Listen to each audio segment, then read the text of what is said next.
Hello दोस्तों, स्वागत है आपके अपने YouTube चैनल अमन केमिस्ट्री पर। और आज NCERT क्लास 12th के इनटेक्स्ट 1.22 की चर्चा करनी है, जो द सॉलिड स्टेट चैप्टर से लिया गया है। इसमें सवाल कहता है ionic solids which have anionic vacancies due to metal excess defect. कहता है कि एक आयनिक सॉलिड जिसमें कि मेटल एक्सेस डिफेक्ट के कारण एनायनिक वैकेंसी हुई है। मेटल एक्सेस डिफेक्ट दो कारण से होते हैं, या तो एक्स्ट्रा मेटल डाल दिए जाएं क्रिस्टल में तो मेटल ज्यादा हो जाएगा, एक्सेस हो जाएगा, या फिर नन मेटल को ही बाहर निकाल लिया जाए तो भी मेटल का परसेंटेज ज्यादा हो जाएगा, तो भी मेटल एक्सेस होगा। तो नन मेटल को निकालने वाली बात यहां हो रही है। नन मेटल तो नेगेटिव चार्ज होते हैं, एनायन होते हैं, तो उन्हीं को वैकेंट करना है और उस वैकेंसी से जो मेटल एक्सेस डिफेक्ट होगा उसकी बात करनी है। कहता है कि तब क्या होता है, वो सॉलिड जिसमें कि मेटल एक्सेस डिफेक्ट के कारण एनायनिक वैकेंसी होती है, वो कुछ ना कुछ अपने में कलर डेवलप कर लेते हैं, यानी कि वो क्रिस्टल कलर चेंज कर लेता है। ये यूं कहें कि वो कलर अपने अंदर डेवलप कर लेता है, एक न्यू कलर दिखने को मिलता है। बोलता है एक्सप्लेन, क्यों ऐसा होता है एक्सप्लेन करो एक एग्जाम्पल के साथ। तो आइए देखते हैं हम इसका एक पहले हम जनरल एग्जांपल ले लेते हैं कि आप जब अपने घर में जो रॉक साल्ट हम लोग नमक खाते हैं, उस नमक का ओरिजिनल कलर व्हाइट होता है। ठीक है, अब उस नमक को आप जाकर के गर्म कर दीजिए, किसी बर्तन में लेकर के आग पर डाल करके, तो गर्म करोगे तो वो नमक धीरे धीरे पीला होते जाएगा, येलो हो जाएगा। और वो येलो होने का भी रीजन यहीं से मिलेगा हम लोगों को। तो एग्जाम्पल तो हम आपको दे दिए।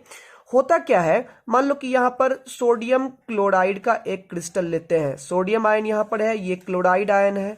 सोडियम आयन यहां पर है, ये क्लोराइड आयन है। और इस प्रकार से एक रेगुलर क्रिस्टल ले लेते हैं हम। तो यहां पर हमने सोडियम क्लोराइड का एक रेगुलर क्रिस्टल ले लिया है। अब इस क्रिस्टल को हम हीट करेंगे।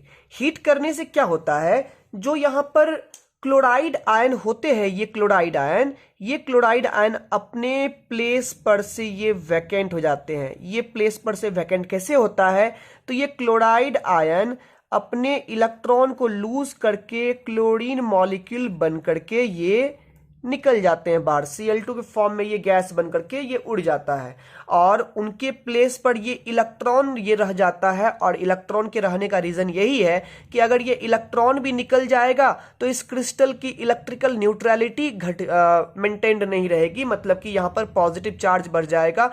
तो क्रिस्टल को न्यूट्रल रखने के लिए एक इलेक्ट्रॉन यहां पर इसके प्लेस पर इंट्रोड्यूस जाता है। यहां पर अब एक इलेक्ट्रॉन बच जाएगा, यहां पर एक इलेक्ट्रॉन रह जाएगा। ठीक है, तो यानी कि जब क्रिस्टल को हम लोग गर्म करते हैं तो होता क्या है, यहां पर अगर केवल एनायनिक वैकेंसी क्रिएट हो, एनायन गायब हो जाए अपने प्लेस पर से और वहां पर इलेक्ट्रॉन रह जाए इलेक्ट्रिकल न्यूट्रलिटी मेंटेन करने के लिए, तो वहां पर जो डिफेक्ट होता है वो डिफेक्ट मेटल एक्सेस डिफेक्ट होता है। क्योंकि आप देख रहे हो यहां पर कि मेटल हमारा ज्यादा हो गया है, नन मेटल की परसेंटेज यहां पर घट चुकी है।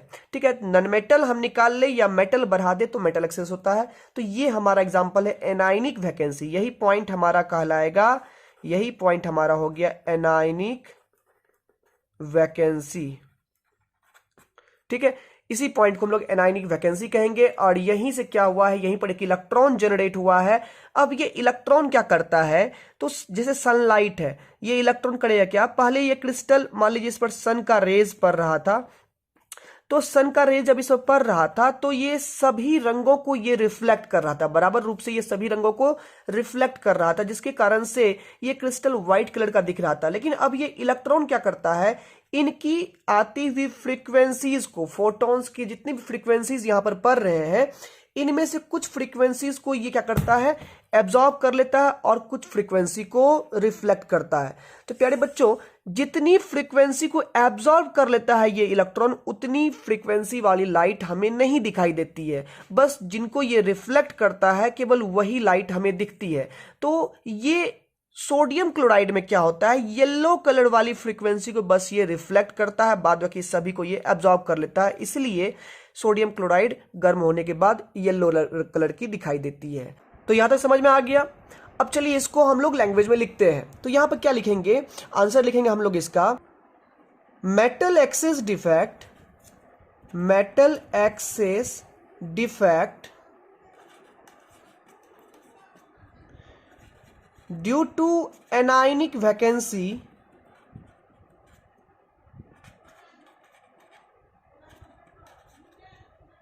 metal excess defect due to anionic vacancy in ionic solid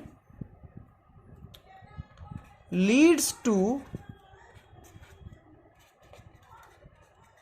create an electron center, जिसको हम लोग एफ सेंटर भी कहते हैं। यही जो इलेक्ट्रॉन का यहां सेंटर बन रहा है, इस सेंटर को एफ सेंटर बोलते हैं। एफ का अर्थ होता है फरबे, फरबे मतलब होता है कलर। एफ मने हो गया फरबे, फरबे मीन्स होता है colour.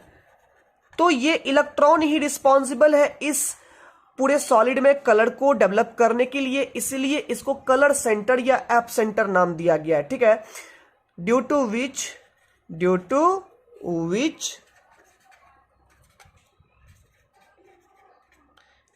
color is developed in the solid।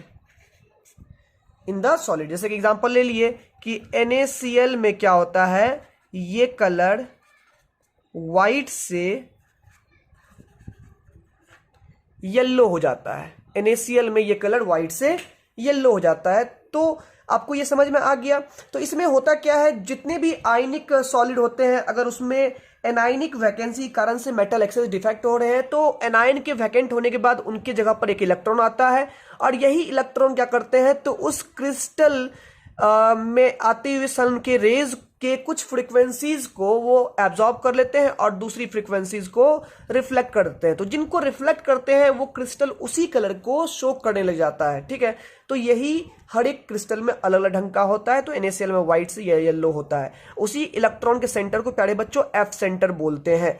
तो कैसा लगा आपको एक्सप्लेनेशन? अगर समझ में आया तो हमें कमेंट करके बताएं, और अगर कोई आपके सामने क्वेश्चन भी आए तो उसे भी आप कमेंट के माध्यम से बता सकते हैं। ठीक है, तो आप इसी तरह से बने रहिए हमारे चैनल के साथ में, और सब्सक्राइब करना ना भूलें ताकि हमारे नए नए वीडियोस आप तक पहुंचते रहें। धन्यवाद।